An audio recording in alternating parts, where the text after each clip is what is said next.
you're under arrest on suspicion of murder. You just anything but obey how in defence don't mention one question, something for the court. What do you mean? Anything you do so no given evidence. This is Benjamin Atkins and his girlfriend Debbie Pereira, both of whom were arrested for their part in murdering 49-year-old Simon Shotton in their death trap of a home, all for the sake of a mere £30 or $40 US. Believe it or not, some officers wanted to give them the benefit of the doubt and assume they were innocent. However, after a brisk investigation at their property, they quickly realised that Simon had met a bleak and terrible end within their four walls. So, who are Ben and Debbie? What surveillance footage helped them lead to their arrest? And why on earth was Simon murdered, all for the sake of £30? Welcome back to Coffeehouse Crime, folks. My name is Adrian, and today we're travelling to England's southern coastline to look at a gruesome story that happened only last year. Now, it's not that often that we come across a case that seems to be so senseless and brutal. You'll see what I mean in a short while. But these two really did go to prison for a mere few bucks. By the way, I post true crime, strange and chilling stories here on a weekly basis, so if you do like that sort of thing, please consider subscribing, it really does help me out. Thank you, I appreciate you. And now, with all of that said, please grab yourself a coffee and let's caffeinate while we investigate. This is the case of Simon Shotton.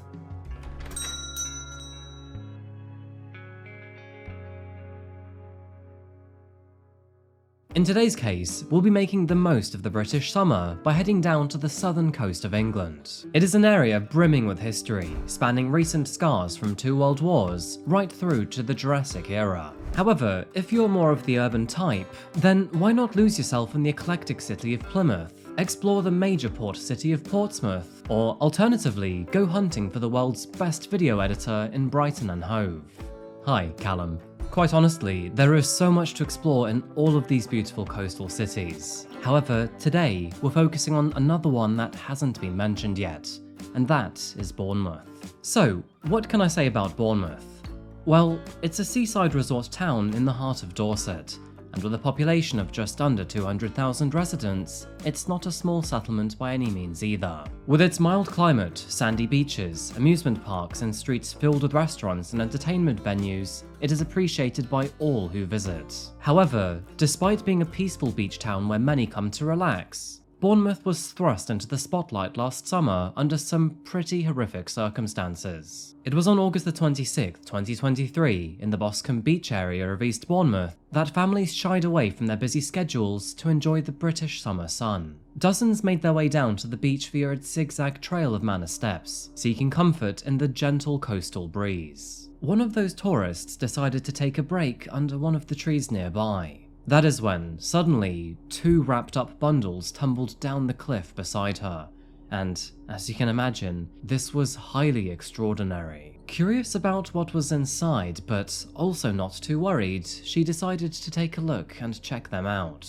But as soon as she unwrapped the first package, she was hit with the terrible stench of decay, and what she saw inside was an indiscernible mess. Trusting her instincts, she decided to call the police, who responded by quickly cordoning off the area. And after investigating the tumbled packages, they found that what they contained were the partial remains of a human body.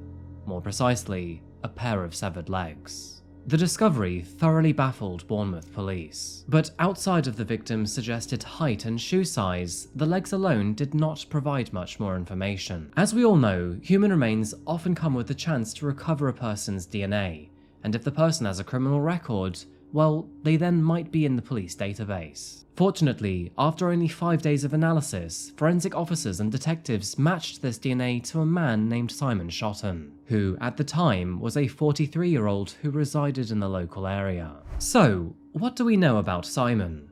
Well, the authorities knew him as somewhat of a drifter, and one who struggled to get by, and often lived wherever he could find shelter. Simon had recently served a sentence for drug possession with intent to supply, but was later released on license and monitored by the probation service.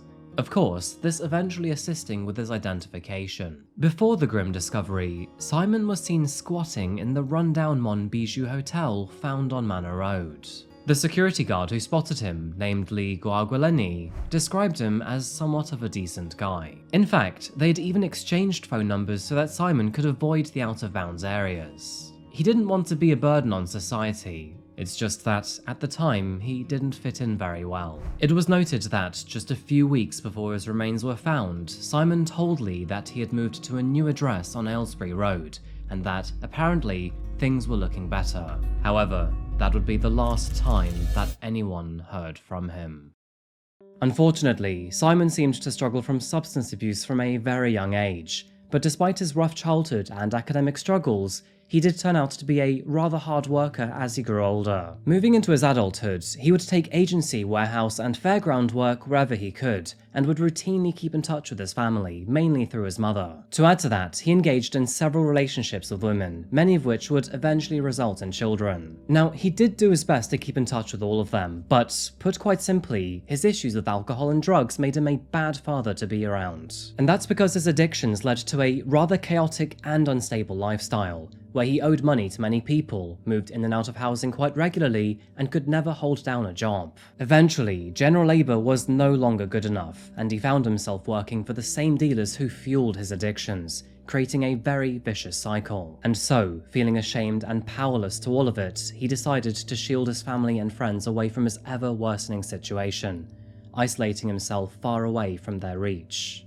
Despite everything, one of his sons, named Wesley, remained particularly close to him, and now, at the tender age of 19, he was to be alerted of his father's death. Even though he wasn't always around, the time they spent together was special and filled with fun memories. Wesley and his dad shared a passion for everything motorsports related, whether it was cars, motorbikes, or anything else and in between. Wesley also knew his dad desperately wanted to turn his life around, not just for the family, but also for himself. But these addictions can be extraordinarily difficult to curb, and it was simply too tough for Simon. His dad was used as a runner for drug gangs, controlled by the higher-ups, and working 12-hour days dealing on the streets. This would eventually lead to his arrest and then his probation, which, as we know, he vanished from soon after in early August. The police did not have much to go on. Unfortunately, all they had was a phone number and a text message that contained the name of the street that he supposedly moved to, that being Aylesbury Road. So, the next step was to cross-reference these clues and hopefully find their suspect, or maybe suspects. Meanwhile, a thorough investigation was underway to track and locate more evidence, most notably the rest of Simon Shotton's body, which remained out there waiting to be found.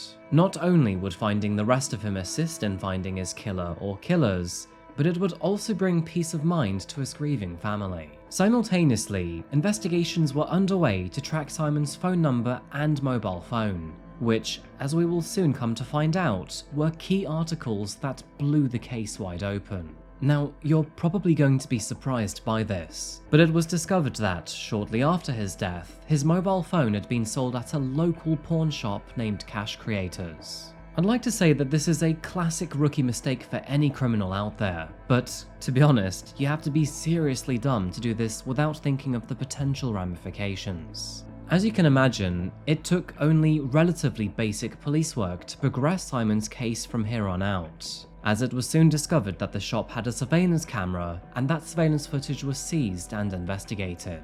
And sure enough, this footage would lead them to a woman who could be seen selling Simon's phone in late August. Since she was a local, she was quite easily identified, and she was 38-year-old Debbie Pereira. It turns out that she wasn't alone while pawning the phone either, because lurking in the background, she was accompanied by a middle-aged man who was later identified as Benjamin Atkins. So, do you remember when I told you that Simon left the shoddy hotel? Well, he had also told the groundskeeper the street name of his new home, and as you can probably guess already, Debbie and Ben were found to live at flat 18B found on Aylesbury Road.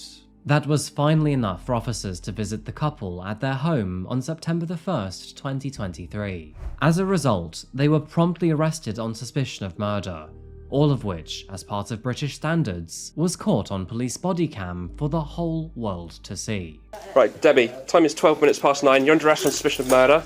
You just anything for the main how defence to mention one question, something for the What do you mean I'm anything you do suspicion so of give me murder? evidence. What do you mean I'm in suspicion? Right, just stay sat there. What do you mean I'm in... Stay where you are. Stay there. Right. Your hands are onto that now. Who is that? Right. Right. You're under arrest on suspicion of murder.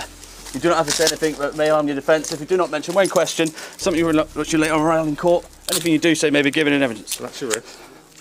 At first, leading officer Neil Third had some doubts about their culpability. He did consider that maybe the couple might have merely found the mobile phone on the street and then decided to sell it. However, he couldn't have been more wrong. When officers performed a search of the property and the attached garden, they found solid proof that Debbie and Ben were in fact involved in Simon's murder. And that's because, the very next morning, officers discovered his dismembered arms wrapped up inside their shed in the garden, with this gruesome find adding another piece to the already horrific puzzle. And so, as a result, both Debbie and Ben were officially charged with murder only a few days later on September the 4th. Meanwhile, the search for the rest of Simon continued. It was 5 days after Debbie and Ben were arrested that a headless torso was discovered inside a black suitcase found in Boscombe Chine Gardens. While out on a walk, a patrol officer used his nose to follow a foul smell lingering in the air. Sadly, the stench of death is a unique and familiar scent that law enforcement eventually gets used to. And of course, this led him to the grim discovery. A post-mortem on the legs and torso revealed that, although the amputations were clean, they were not conducted surgically, suggesting an amateur attempt was made to dismember Simon. However, despite all of this new evidence, his head still seemed to be missing. The police therefore had to rely on strict interrogation tactics and more rigorous investigation to locate the rest of him. But before we continue,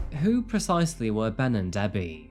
The couple which now seemed deeply entangled in this terrible story. Starting with Ben, he grew up in the northern part of Oxford with his single mother. Unfortunately, he did have a rough childhood, especially after his mum got involved with an abusive man who would later become his stepdad. Ben's only support was his grandmother, who sadly died when he was only a teenager. This devastated him quite dramatically and pushed him into the world of drugs during the 90s rave scene. Over the next couple of decades, he routinely cycled through periods of getting clean and then relapsing, eventually training as a carpenter before then drifting and moving around for work. It was after a violent breakup in Bristol that he then connected with Debbie Pereira through Facebook. Concerningly, the two of them took no time to protect their peace or assess each other sensibly, instead rushing into things by haphazardly opting to move in together in Bournemouth. Although Ben claimed that he had children in the area, his larger commitment was crime. He had a long rap sheet with 16 convictions and 26 offences, showing a stained history of instability and trouble with the law.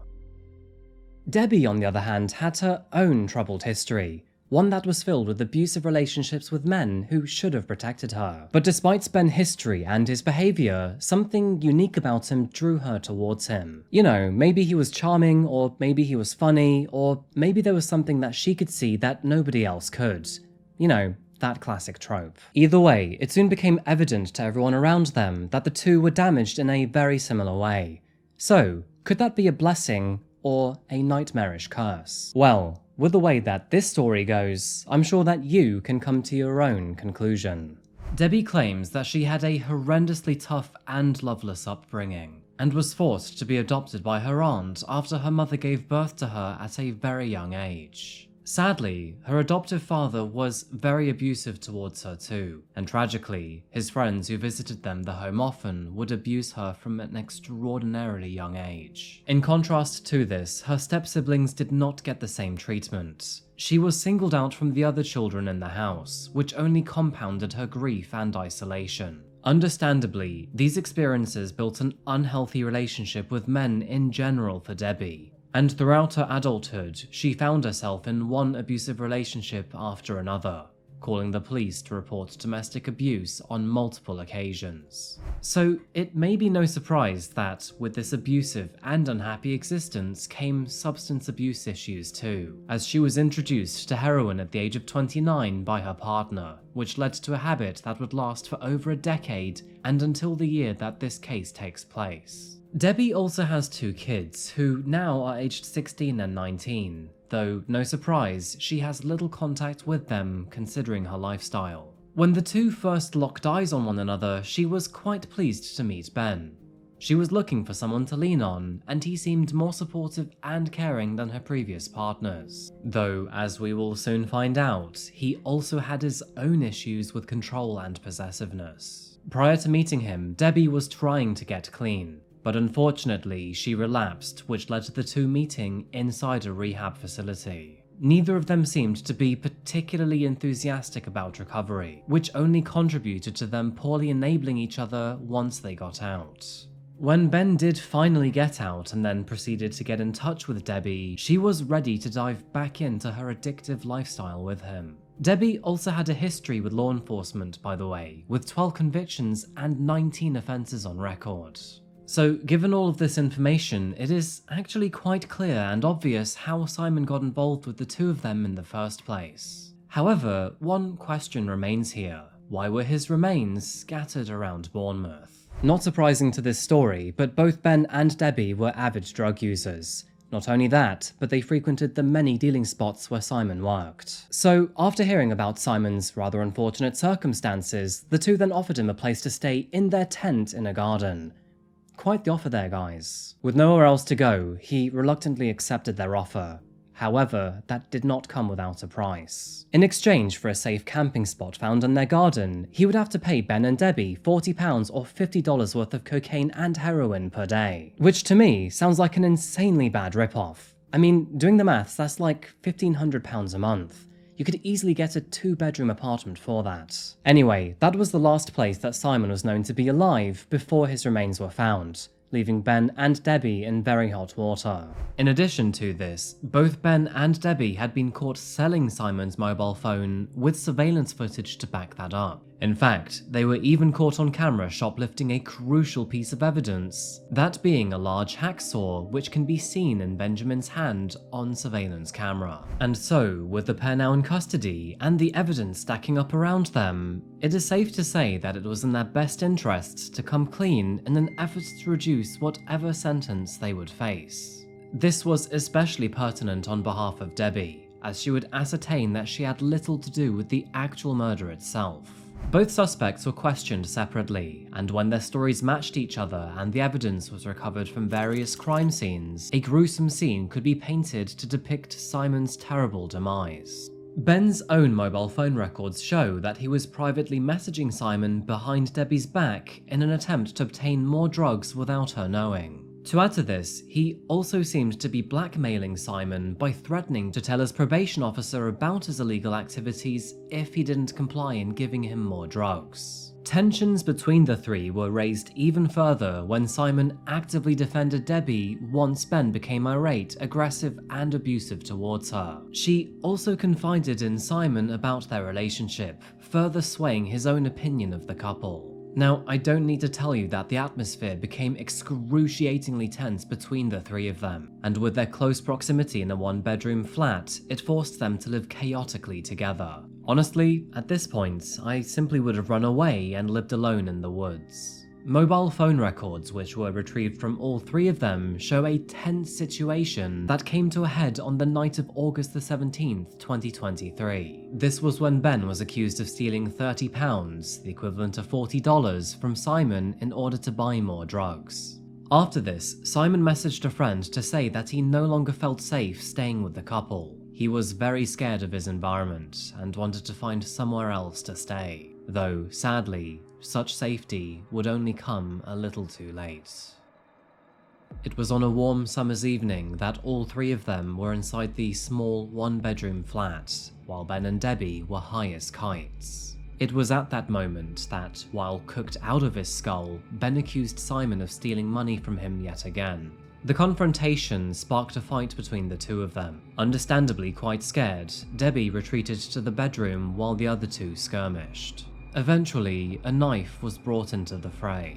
Now, Ben didn't specify where the knife came from, who had it first, or what type of knife it was. However, he did admit to one being present at the time. As a result, both parties in the fight sustained multiple defense wounds, though Simon sadly would take the brunt of the damage. The fight was so violent and chaotic that the walls of the utility room were spattered with blood from floor to ceiling. After relinquishing the knife, Ben violently finished Simon off by striking him over the head with a portable speaker. The assault was both ferocious and unnecessary in the situation, and Simon was weak and posed very little threat to Ben. Put quite simply, Simon had been run ragged by drug gangs, was in chronic pain, had restricted use of his right arm, and was suffering from COPD, more commonly known as emphysema. This essentially meaning that he was easily exhausted and out of breath. Given all of this information, it is hard to paint a picture where he outwardly posed a threat towards Ben.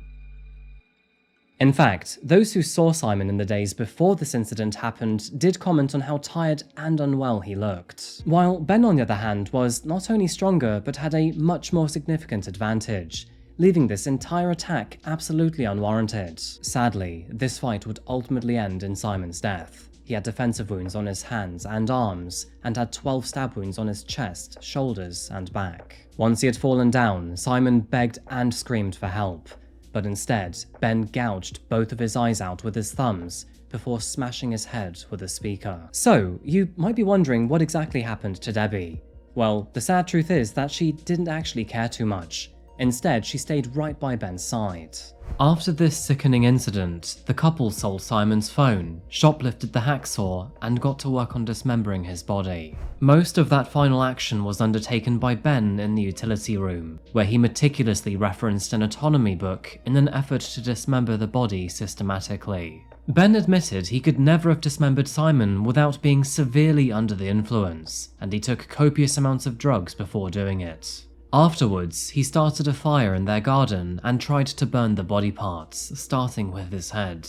This went on for several days, and in the meantime, neighbours noticed the putrid smell, which Ben and Debbie explained away by claiming it was a dead fox. But when the head wouldn't burn completely, Ben decided to dump the remaining pieces in Walpole Lane. Now, this particular piece of information did not come out until February of 2024, which was 5 months after the murder. Skull fragments recovered from the area were positively identified as Simon Shotton, giving the authorities the final piece of the gruesome puzzle. Now, although Ben was the main instigator, Debbie was not free of guilt. After the attack and dismemberment, she helped cover up the crime scene and dispose of the body. Furthermore, she spent several days cleaning the blood-splattered utility room before Ben then repainted the walls. She would also sell Simon's phone and help shoplift the saw and dispose of the body parts. So it's safe to say that neither of them showed any remorse towards Simon's murder. I mean, Ben even seemed proud about it, saying to Debbie in a police vehicle, "I'll look him straight in the eye and say, yeah, I'll do it again and again and again. If you let me go today, I would find another one and do it again. Drug dealers and pushers. Kill, decapitate, and eat the bastards." Tragically, he also joked about how Simon had begged for his life and even urinated in his pants before he died. The pain and fear that Simon must have felt must have been absolutely unbearable. Of course, Ben would argue that he acted in self-defense and had no choice but to fight when confronted by Simon. However, Simon's poor physical health contradicted this claim. With mounting evidence and confessions from both Ben and Debbie, court proceedings began in May 2024 at Winchester Crown Court. The pair still seemed to show no genuine remorse, though they did offer empty words of regret to Simon's family, who were present at the trials. During this time, the judge rightly stated, "The violence you used was ferocious, unnecessary, wholly out of proportion. You were by far the stronger. He was of no threat to you." So, with their trials finally concluded, they were ultimately found guilty, but to differing degrees. Benjamin Atkins would receive a life sentence with a minimum of 19 years for murdering his lodger and scattering his body parts across Bournemouth. Debbie, on the other hand, was sentenced to 4 years for perverting the course of justice and preventing the burial of a corpse. The prosecution pointed out that, had she called the police when she saw the fight happening, Simon might even still be alive. This was a painful realization for Simon's own family members, who were present during the time of their sentencing. His closest family member, that being his son Wesley, had his victim impact statement shared by the barrister, in which he said, "My father used drink and drugs to escape the battles in his mind. The lengths you've gone in destroying my dad are completely different. There was no opportunity for us to visit his body, to tell him we loved him, to kiss him goodbye. I just loved our time together. I was every bit my daddy's boy." The judge stressed that this case was one of the largest and most complex in the history of Dorset police, with hundreds of officers from different forces involved in the search for Simon's remains. Simon Shotton leaves behind his children, his parents, and his sister to mourn his premature death. This is particularly saddening as he had little contact with many of them before passing away, leaving no opportunity for them to be reunited and therefore exacerbating their loss. It is true, Simon did struggle with his mental health and substance abuse problems, though throughout he always expressed the intention of getting clean, not just for himself, but for those that he loved. By the way, it was a very notable feature of this case that all witnesses who knew Simon only spoke of his warmth and kindness towards others, and it seemed that no one had a bad word to say about him or his character. Instead, they expressed sadness that he had been denied the opportunity to turn his life around and reconnect with his family. Simon Shotton never deserved the brutal fate that befell him, all of which were at the hands of a violent and selfish individual and his willing accomplice. The only comfort that his family can receive is that his murderers are now behind bars and unable to take advantage of any other vulnerable individuals in the future. Rest in peace, Simon. So anyway, I think I'm going to end this video here today, folks. All in all, this is a very sad story, and has left 3 sets of children without a parent. What I will say is that addiction is a terrible beast hidden in plain sight. It destroys people and their lives, and is something that many of us on the outside can't even comprehend. There is a degree of absolute powerlessness when it comes to addiction, not just for those within it, but to all of those around too. Anyway, if this sort of thing has affected you or anyone that you know, I implore you to check out the links in the description down below. Anyway, I'm keen to hear what you think about this case and your opinions around it. For one, what do you think about Simon's situation and the fate that he had found? And 2, do you think that Debbie and Ben got the sentences they deserved? As always, share your thoughts in the comments section down below. And by the way, if you want to support me and the channel, check out my Patreon here, or alternatively, check out my social media here, most notably my Instagram. Anyway folks, that's it, so thank you so much for watching, and by the way, I'm now back in full swing, so I'll see you again very soon for another one. Until that moment arrives though, remember to look after yourself, look after each other, and as always, stay safe. Thank you, and goodbye.